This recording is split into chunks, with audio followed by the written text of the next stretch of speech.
प्रज्ञा जी पधार गए हैं। वंदामि नमस्सामि। हमने मनोयोग और वचन योग के बारे में जाना। आज हम जानेंगे काय योग के बारे में। शरीर के द्वारा जो प्रवृत्ति होती है उसे काय योग कहते हैं। प्राणी चाहे छोटा हो या बड़ा, वैक्रिय शरीर वाला हो या लब्धिधारी, एक इंद्रिय वाला हो या पंचेंद्रिय, मनोयोग और वचन योग सभी प्राणियों में होना जरूरी नहीं, लेकिन काय योग तो प्रत्येक प्राणी में अवश्य ही होता है। काय योग कितने प्रकार का होता है, इसकी क्या क्रियाएं होती है, प्रशिक्षण के लिए मेरा करबद्ध विनम्र निवेदन समणी श्री जयंत प्रज्ञा जी से। वंदामि नमस्सामि।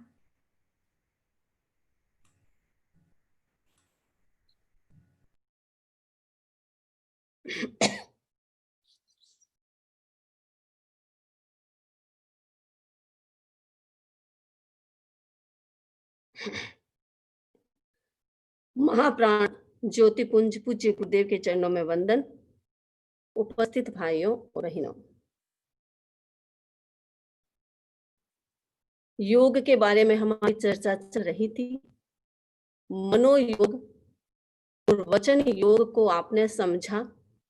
आज हम चर्चा करेंगे काय योग की। काय योग क्या है?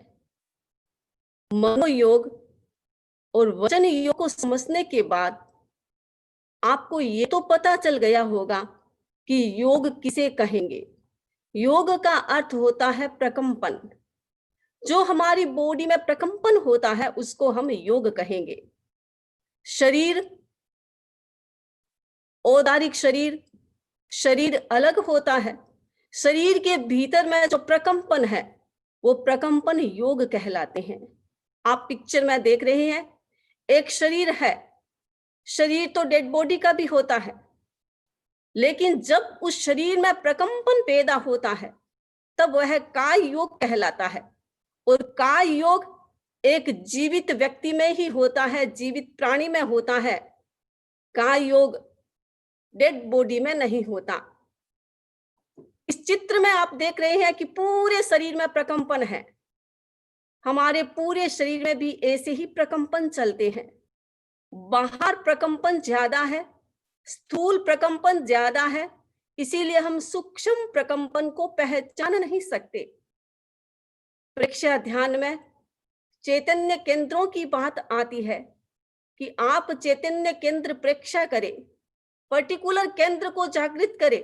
वहां ध्यान करने से वहां की सघन चेतना, वहां का सघन प्राण एक्टिव हो जाता है। उसी प्रकार हमारे पूरे शरीर में एनर्जी है, पूरे शरीर में प्राण है। जो पूरे शरीर में प्राण है, उस प्राण से जो प्रकंपन होता है वो प्रकंपन योग कहलाता है। और शरीर में होता है, इसलिए उसे काय योग कहते हैं। जब व्यक्ति या जीव प्रकंपन करता है, काय योग होता है। जब भीतर में प्रकंपन पैदा होता है, जब प्रकंपन होता है तो बाहर के एटमॉस्फेयर से पुद्गल को ग्रहण करता है। आपने कार्बन को देखा होगा, कार्बन शरीर के पुद्गल बाहर रहते हैं। उसी प्रकार हमारे औधारिक वैक्रिय आदि शरीरों के पुद्गल भी बाहर ही होते हैं। यह पुद्गल स्थूल होते हैं, कार्बन के सूक्ष्म होते हैं, ये पुद्गल स्थूल होते हैं। जब भीतर में प्रकंपन होता है, कोई प्रकार का प्रकंपन होता है, तो व्यक्ति या जीव बाहर से पुद्गलों को ग्रहण करता है। औदारिक वर्गना के पुद्गल को ग्रहण करेगा, वैक्रिय शरीर है तो वैक्रिय वर्गना के पुद्गल को ग्रहण करेगा, आहार शरीर है तो आहारक वर्गना के पुद्गल को ग्रहण करेगा। बाहर से पुद्गल आते हैं तो हमारे भीतर में फिर एक्शन चालू हो जाता है, फिर प्रकंपन चालू होता है। तो हम जितनी भी क्रिया करते हैं, शरीर के माध्यम से जो भी एक्शन या क्रिया करते हैं, वो सारी क्रिया हमारा काय योग के अंतर्गत आता है। यानी क्रिया करने से आप एक्सरसाइज करते हैं, आप योगिक क्रिया करते हैं, जो भी करते हैं, उससे जो प्रकंपन पैदा होता है वो प्रकंपन हमारा काय योग कहलाता है। ये माध्यम है, क्योंकि बाहर से पुद्गल आएंगे तो व्यक्ति एक्टिव होगा, शरीर में एक्शन होगा, और शरीर में जो एक्शन होता है, प्रकंपन होता है, उसको हम काय योग कहते हैं। काय योग के सात प्रकार है: औदारिक काय योग, औदारिक मिश्र काय योग। वैक्रिय काय योग, वैक्रिय मिश्र काय योग, आहारक काय योग, आहारक मिश्र काय योग और कार्म काय योग। ये काय के या काय योग के ये 7 प्रकार है। अब हम एक एक को समझे। पहला है हमारा औदारिक काय योग। किसके होता है? त्रियंच और मनुष्य, क्योंकि त्रियंच और मनुष्य के पास ही औदारिक शरीर होता है और जिसके पास औदारिक शरीर होता है उसके भीतर में ही औदारिक काय योग पैदा हो सकता है। औदारिक शरीर हमारा है और शरीर के भीतर में जो हमारी एनर्जी है, जो शरीर प्राण है, जो तेजस शरीर है, उसके माध्यम से हमारे शरीर में जो प्रकंपन होता है, यानी मनुष्य और त्रियंच के शरीर में जो प्रकंपन होता है, एकेंद्रीय जीव से लेकर के पंचेंद्रिय जीव तक सभी जीवों में ये प्रकंपन है। ऐसा नहीं है कि बाहर से पैदा करते हैं तभी होता है, हमारे भीतर में भी प्रकंपन चलता रहता है। मैंने आगे बताया था कि जिस प्रकार हमारा शरीर है, शरीर में अनेक प्रकार का सिस्टम है, श्वास का भी सिस्टम है, भोजन पचाने का भी सिस्टम है, ब्लड को आगे पास करने का भी सिस्टम है, ये सारे सिस्टम है वो प्रकंपन से चलते हैं। तो इनके भीतर जो प्रकंपन होता है वो काय योग कहलाता है। तो एकेंद्रीय जीव में भी काय योग होता है और पंचेंद्रिय तक सभी जीवों में काय योग होता है। मनुष्य में होता है, वो चाहे संगी हो चाहे असंगी। असंगी मनुष्य समुच्चय होते हैं, उनमें भी काय योग होता है, क्योंकि जब तक काय योग पैदा नहीं होगा, जब तक इंद्रिय नहीं आएगी, वो समुच्चय जीव भी मृत्यु को प्राप्त नहीं करेगा। इससे उनमें भी काय योग है और त्रियंच में भी काय योग है। तो भीतर का जो प्रकंपन है वो काय योग कहलाता है, जो औदारिक शरीर में होता है वो औदारिक काय योग कहलाता है। अब हम समझेंगे औदारिक मिश्र काय योग क्या है। औदारिक शरीर में जो काय योग होता है वो काय योग होता है, और जब औदारिक शरीर का किसी दूसरे शरीर के साथ मिश्र होता है, मिक्स होता है, तब उसमें जो प्रकंपन पैदा होता है वो प्रकंपन मिश्र काय योग कहलाता है। औदारिक मिश्र काय योग 4 प्रकार का होता है। पहला, कोई भी जीव एक शरीर को छोड़ करके दूसरे शरीर में जाता है, नया जीवन बनाता है, उसमें उस अंतराल गति में उसके पास कार्बन और तेजस शरीर ही होता है। तो कार्बन शरीर के माध्यम से, तेजस शरीर की शक्ति के माध्यम से नए जन्म को प्राप्त करने वाला जीव आहार वर्णा के पुद्गलों को ग्रहण करेगा, शरीर के वर्गणा के पुद्गल को ग्रहण करेगा। जब शरीर बनाने की कोशिश करता है, औदारिक शरीर या वैक्रिय शरीर पूरा नहीं बनता है, उस समय उसके साथ कार्बन का योग रहता है और इसको हम कहते हैं कार्बन का योग के साथ औदारिक का मिश्र। तो पहला हो गया औदारिक मिश्र, कार्बन का योग के साथ होता है। दूसरा है कोई भी औदारिक जीव, चाहे वो मनुष्य हो चाहे त्रियंच हो, उनकी अगर वैक्रिय लब्धि है, वैक्रिय लब्धि के माध्यम से वैक्रिय शरीर बनाता है, और जब तक शरीर नहीं बनता, क्योंकि औदारिक शरीर है उसके पास, औदारिक शरीर के बाद उसको वैक्रिय शरीर बनाना है, तो वैक्रिय के पुद्गलों को ग्रहण करेगा, बाहर से वैक्रिय शरीर के पुद्गलों को ग्रहण करेगा, और जब तक औदारिक शरीर वैक्रिय शरीर पूरा न बना ले, तब तक उस वैक्रिय के साथ औदारिक का मिश्र होता है। तो उसको हम कहते हैं वैक्रिय काय योग के साथ औदारिक मिश्र काय योग। तीसरा है आहारक काय योग। कोई भी लब्धिधारी मुनि, 14 पूर्वधर के ज्ञाता आहारक लब्धि का प्रयोग करते हैं। जब वो आहारक शरीर बनाते हैं, आहारक शरीर जब तक पूरा नहीं होता, औदारिक शरीर वाला आहारक शरीर बनाएगा, और जब तक आहारक शरीर पूरा नहीं बनता है, उस समय औदारिक शरीर के साथ आहारक शरीर का मिश्रण होता है, उसको हम कहते हैं औदारिक मिश्र काय योग। और चौथा है केवली समुद्घात के समय। केवली समुद्घात होता है, कब होता है?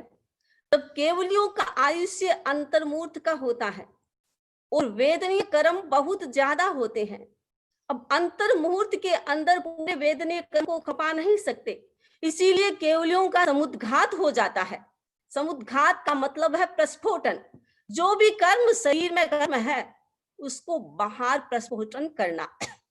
बाहर जितना भी कार्बन वर्गणा के कर्म है वो पूरे लोक में फैल जाते हैं, एक एक आकाश प्रदेश में वो फैलते हैं, तो उसको कहते हैं केवली समुद्घात। और उसमें 8 समय लगता है, पहला और दूसरा समय नहीं। दूसरे समय में वो कार्बन शरीर को ग्रहण करता है, कार्बन शरीर के साथ औदारिक का मिश्र होता है, इस कारण से उसे औदारिक मिश्र कहते हैं। छठा समय और 7वां समय, तीसरा और चौथा समय तो केवल कार्बन का योग का होता है, कार्बन शरीर ही होता है। छठा और 7वां समय, जिस समय पुनः औदारिक शरीर उसे बनाना है, केवली औदारिक शरीर पुनः बनाते हैं, उस समय छठे और 7वें समय में फिर कार्बन के साथ उसका मिश्रण होता है, इसीलिए उसे औदारिक काय मिश्रण कहते, औदारिक मिश्र का योग कहते हैं, जो कार्बन शरीर के साथ होता है। ये 4 प्रकार का औदारिक मिश्र होता है। फिर हम समझे आगे वैक्रिय काय योग। वैक्रिय काय योग किसके होता है? देवता और नारक के होता है। देवता और नारक के जीवों के वैक्रिय शरीर होता है। वैक्रिय शरीर हमारी तरह नहीं होता है, उसमें वैक्रिय शरीर में हमारी तरह जुड़ने या टूटने या स्थिर रहने की ताकत नहीं होती है। वैक्रिय शरीर तो एक रत्नों के किरणों से बनता है, विशेष प्रकार के मणियों से बनता है, प्रकाश में ये शरीर होता है। तो ये शरीर जब चाहे बन जाता है, जब चाहे अदृश्य हो जाता है, इस शरीर की यही विशेषता है। तो ये देवता और नारकियों में ये शरीर होता है। तो जब वैक्रिय शरीर में जो भी प्रकंपन होता है उसको हम वैक्रिय काय योग कहते हैं। मनुष्य और तिर्यंच जिनके पास वैक्रिय लब्धि होती है वो वैक्रिय शरीर बनाते हैं, और वैक्रिय शरीर बनने के बाद उसमें जो प्रकंपन होता है वो भी वैक्रिय काय योग कहलाता है। तो देवता और नारकीय जीवों में या लब्धिधारी मनुष्य और तिर्यंच में ये वैक्रिय काय योग चलता है, ये वैक्रिय काय योग होता है। अब वैक्रिय मिश्र काय योग ये 2 प्रकार का होता है। देवता जब वैक्रिय शरीर बनाते हैं, यानी नए जन्म से देवता के रूप में पैदा होते हैं या नारक के रूप में पैदा होते हैं, तो वहां जाते हैं। जब तक उनका वैक्रिय शरीर पूरा नहीं बनता है तो कार्बन के साथ उसका योग होता है, उसको हम वैक्रिय मिश्र योग कहते हैं। दूसरा है वैक्रिय लब्धि संपन्न जीव, जिनके पास वैक्रिय लब्धि होती है। तिर्यंच और मनुष्य वैक्रिय शरीर बनाते हैं, वैक्रिय शरीर बन जाता है, और वैक्रिय शरीर बनाने के बाद अपना काम पूरा करने के बाद पुनः उनको औदारिक शरीर में आना होता है। और जब तक पूरा औदारिक शरीर नहीं बनता है तब तक वैक्रिय शरीर के साथ उसका मिश्रण होता है, उसको हम वैक्रिय मिश्र काय योग कहते हैं। तो ये वैक्रिय मिश्र काय योग 2 प्रकार से बनता है। तीसरा है आहारक काय योग। आहारक शरीर, जो लब्धिधारी मुनि होते हैं जिनके पास आहारक लब्धि होती है, वो मुनि अपने संशय के निवारण करने के लिए, कोई प्रकार की जिज्ञासा आ गई, कोई प्रकार का प्रश्न आ गया, कोई प्रकार का संशय हो गया, तो अपने संशय को हटाने के लिए, संशय को समाप्त करने के लिए आहारक लब्धि वाला मुनि अपने शरीर से एक पुतला निकालते हैं। स्फटिक का शुद्ध पुतला होता है, आहारक शरीर बनाते हैं। वो आहारक शरीर जब वो केवलियों के पास जाता है तब मुनि उससे कोई रिलेशन नहीं, मुनि के पास उसका कोई संबंध नहीं होता है। वो आहारक शरीर अकेला होता है, औदारिक के साथ उसका संबंध नहीं होता है। उस समय आहारक शरीर में जो प्रकंपन होता है वो आहारक काय योग कहलाता है। यानी जब वो आहारक शरीर ही रहता है, औदारिक शरीर से मुनि आहारक शरीर बनाते हैं, और जब तक नहीं बनता है तो औदारिक मिश्र होता है। लेकिन जब आहारक शरीर पूरा बन गया तो उस आहारक शरीर में जो प्रकंपन होता है वो आहारक काय योग कहलाता है। अब है आहारक मिश्र काय योग। जब लब्धिधारी मुनि, औदारिक शरीर वाला मुनि आहारक शरीर बना करके आहारक शरीर केवलियों के पास जाते हैं, केवलियों के पास जाकर के अपने समस्या का समाधान लेके आते हैं, और जब आकर के पुनः उस शरीर में प्रवेश करते हैं, उस मुनि के शरीर में प्रवेश करते हैं, और जब तक पूरा औदारिक शरीर में प्रवेश नहीं होता है, उस समय औदारिक के साथ मिश्रण होता है, उसको हम आहारक मिश्र काय योग कहते हैं। यानी आहारक शरीर वाला मुनि जब औदारिक शरीर में प्रवेश करता है और जब तक वो पूरा प्रवेश नहीं होता है, आहारक शरीर को छोड़ करके औदारिक शरीर पूरा नहीं बनता है, तब तक उस आहारक के साथ औदारिक के साथ मिश्रण होता है, उसको हम आहारक मिश्र काय योग कहते हैं। अगला है हमारा कार्मण काय योग। कार्मण काय योग, कार्मण शरीर में जो प्रकंपन होता है उसको हम कार्मण काय योग कहते हैं। हमारे शरीर में, हमारे भीतर में कार्मण और तेजस शरीर हमेशा विद्यमान रहते हैं, जीवों के साथ रहते हैं। लेकिन जब व्यक्ति के पास स्थूल शरीर होता है तब स्थूल शरीर काम करता है, कार्मण शरीर में प्रकंपन या काम करता नहीं है। स्थूल शरीर में जो भी कार्मण शरीर के सहयोग से प्रकंपन होता है वो सारा स्थूल शरीर में होता है।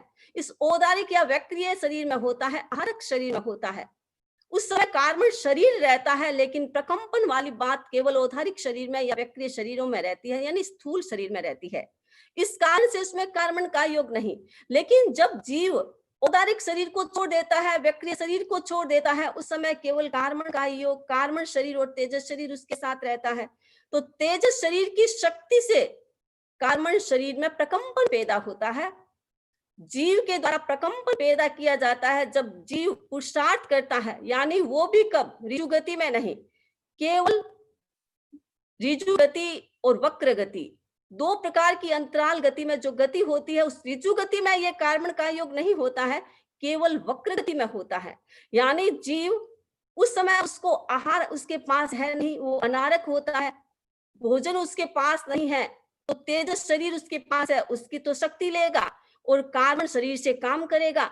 जब कार्मण शरीर से वो जीव काम करता है, जब वो घुमाव करता है, 1 2 3 घुमाव करता है, घुमाव करते समय उसके भीतर में पुरुषार्थ लगता है, श्रम होता है, उससे कार्मण शरीर में प्रकंपन पैदा होता है, तो उसको हम कहते हैं कार्मण काय योग।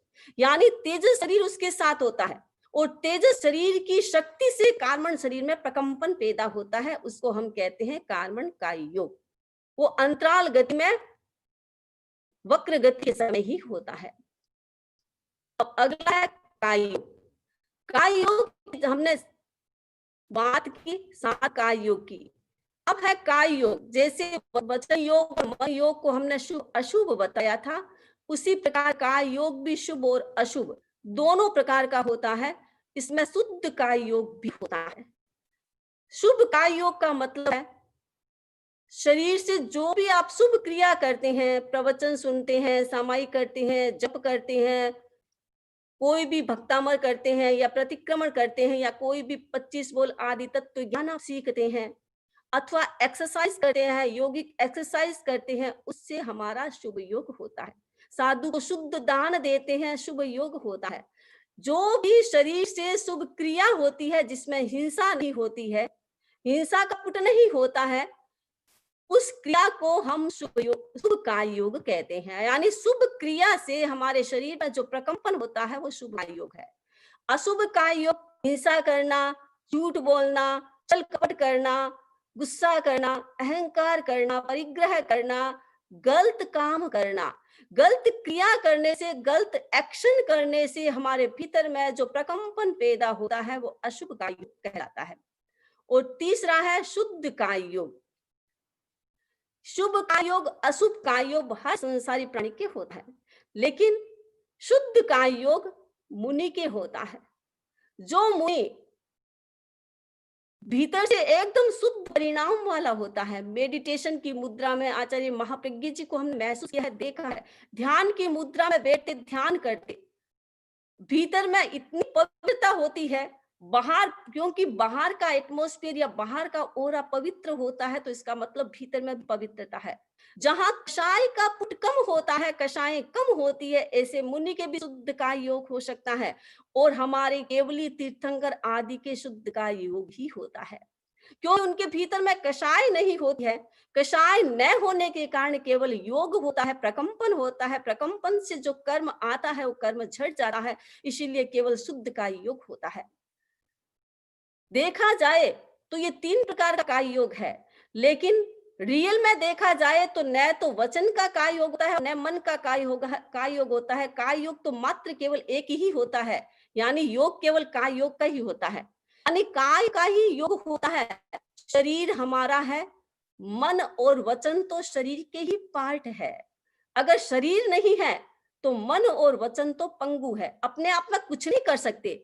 हमारे शरीर में ही सिस्टम बना हुआ है, वचन का सिस्टम हमारे शरीर में है, और मन तो हमारे पूरे शरीर में फैला हुआ है, हमारे ब्लड के साथ फैला हुआ है, हवा की तरह फैला हुआ है। तो उसका कोई पर्टिकुलर स्थान मन का नहीं है, पूरे शरीर में है। जहां जहां इंद्रियों का योग होता है, इंद्रियों से जो कार्य होता है, मन उस कार्य को ग्रहण करता है और उसके मन उस पर रिएक्शन या एक्शन जो भी करता है वो करता है।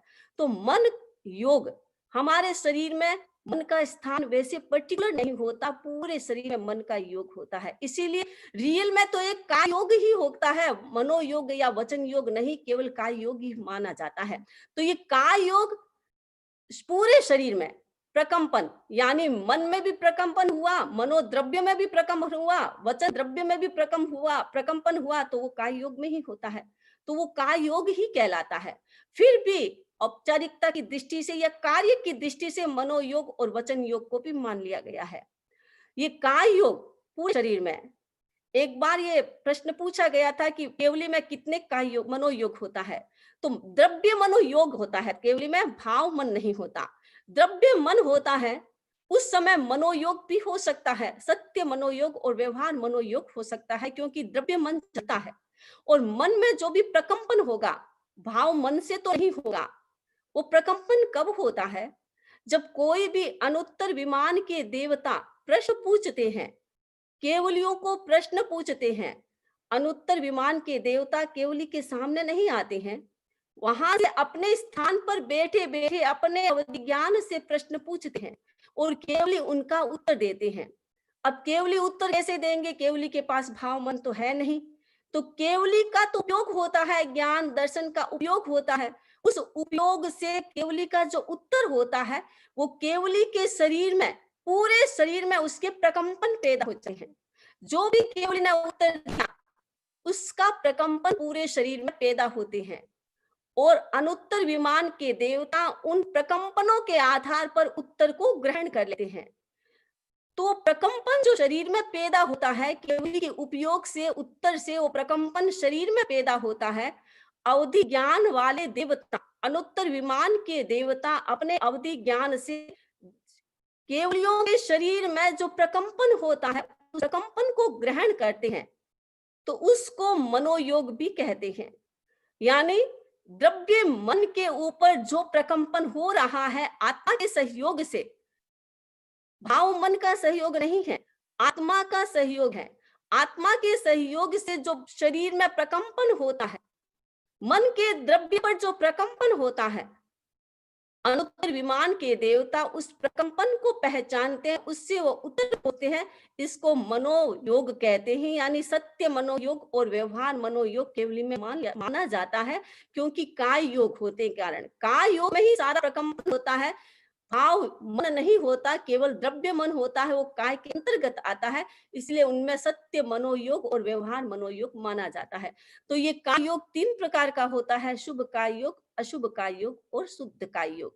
यानी केवलियों के जो काय योग होता है वो प्रकंपन होता है, वो शुद्ध होता है, क्योंकि उसमें कलर नहीं होता है, कोई प्रकार का कर्म नहीं होता, और संसारी जीव होते हैं उनके शुभ और अशुभ दोनों का योग चलता है।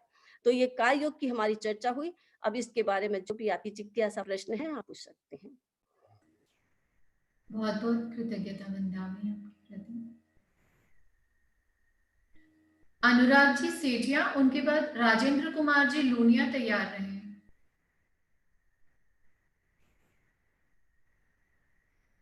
अनुराग जी सेठिया। नमन स्वामी, मेरा प्रश्न है वचन योग से रिलेटेड। पिछली बार की जो क्लास थी तब आपने कहा था कि हाँ, जो मतलब हमारा जो बाह्य जो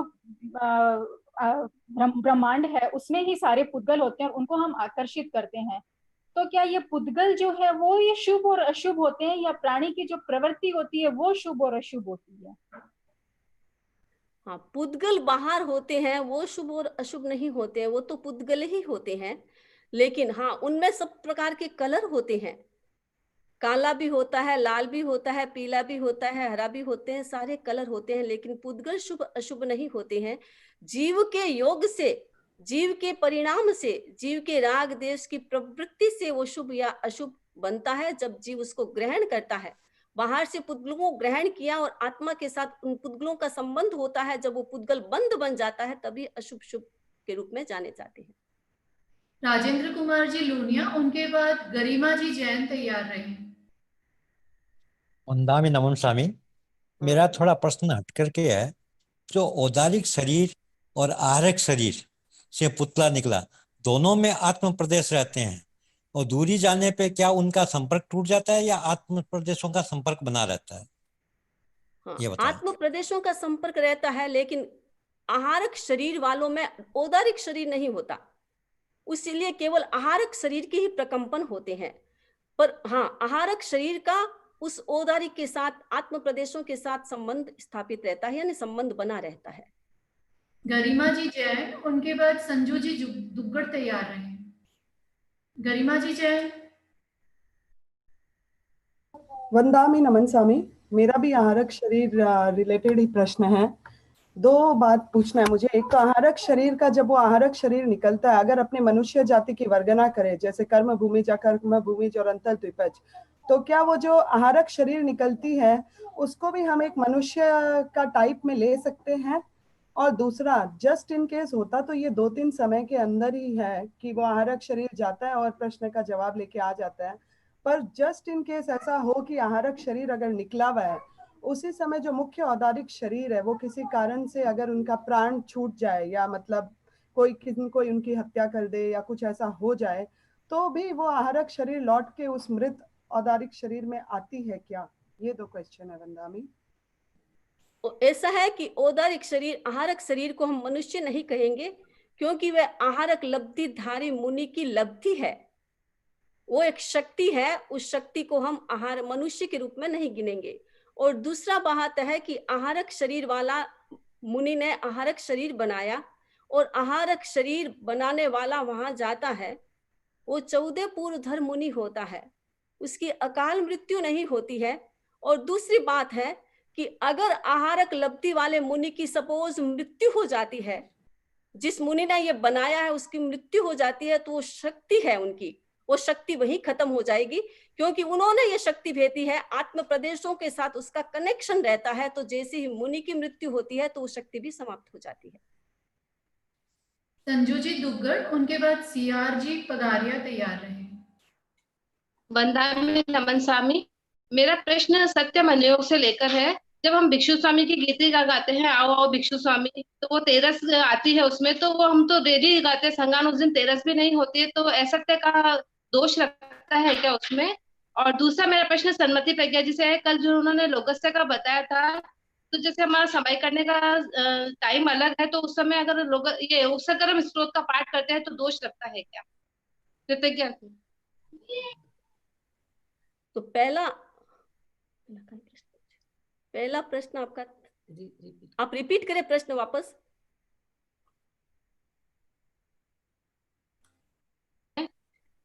आओ आओ भिक्षु स्वामी गीतिका गाते हैं, उस समय उसमें तेरस का उल्लेख होता है, लेकिन हम तो उसको डेली संगान करते हैं, तो असत्य का दोष लगता है क्या उसमें?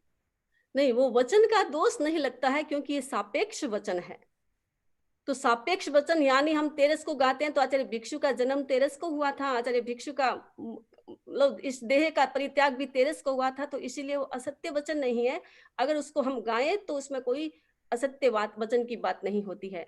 और दूसरा, उपसर्ग स्तोत्र की साधना की बात है, तो अगर आप उपसर्ग स्तोत्र किस लिए करते हैं, आपका लक्ष्य क्या है? कोई उपसर्ग मिटाने के लिए करते हैं, या कोई ऐसा कोई और संघर्ष संकट आ गया उसके लिए करते हैं?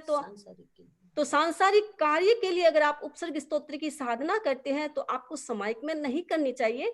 और वैसे आप अगर केवल इस उपसर्ग स्तोत्र स्वाध्याय की दृष्टि से केवल पाठ करते हैं, भगवान पार्श्वनाथ की स्तुति करते हैं, तो केवल आप सामायिक में भी कर सकते हैं। और वैसे तो सन्मति प्रज्ञा जी, वंदामी अगर आप, उन्होंने अभी वो प्रस्तुत नहीं है आपके सामने, तो इसीलिए मैंने अपनी दृष्टि से उत्तर दिया है, और जब कभी और प्रसंग आएगा तो शायद वो उपस्थित होंगे तो आपको वो पूरा उत्तर देते हैं। CRG पगारिया, CRG पगारिया, उनके बाद मंजू जी जैन तैयार रहे।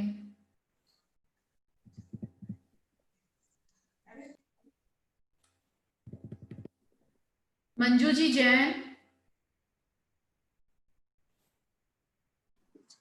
वंदामी, मेरा प्रश्न ये था, जो आपने पहला औदारिक मिश्र कायोग का बताया था, चौथा पॉइंट जो समुद्र घात जो है, उसमें से जैसे आपने कहा था कि अंतर मुहूर्त में ही तीर्थंकर को अपने सारे कर्म क्षय करने होते हैं, वो नहीं हो पाता तो वो बाहर की तरफ निकालते हैं, तो वो बाहर की तरफ निकल के किसी में जाते हैं या उसी में मतलब सम्मिलित हो जाते हैं, या वो कहीं खत्म हो जाते हैं? हाँ, जब केवली समुद्घात होता है ना, तो केवली के भीतर में कर्म ज्यादा होता है, तो बाहर जैसे आपने कपड़ा सुखाया, उसको फैला करके सुखाया तो कपड़ा जल्दी सूख जाएगा।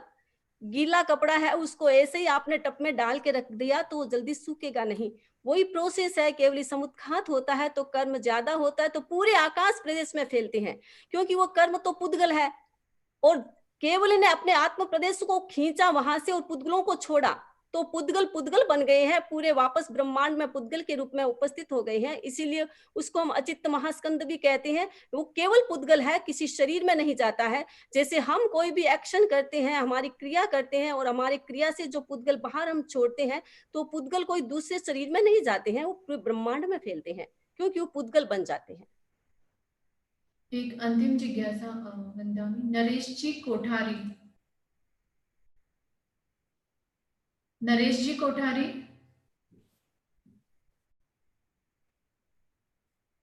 वंदामी नमन स्वामी, मेरा प्रश्न है कि जो आहारक शरीर निकलता है वो जैसे केवली होते हैं या जितने भी असंख्य केवली, आपका प्रश्न थोड़ा क्लियर, आवाज नहीं आ रही है आपकी पूरी। नहीं है।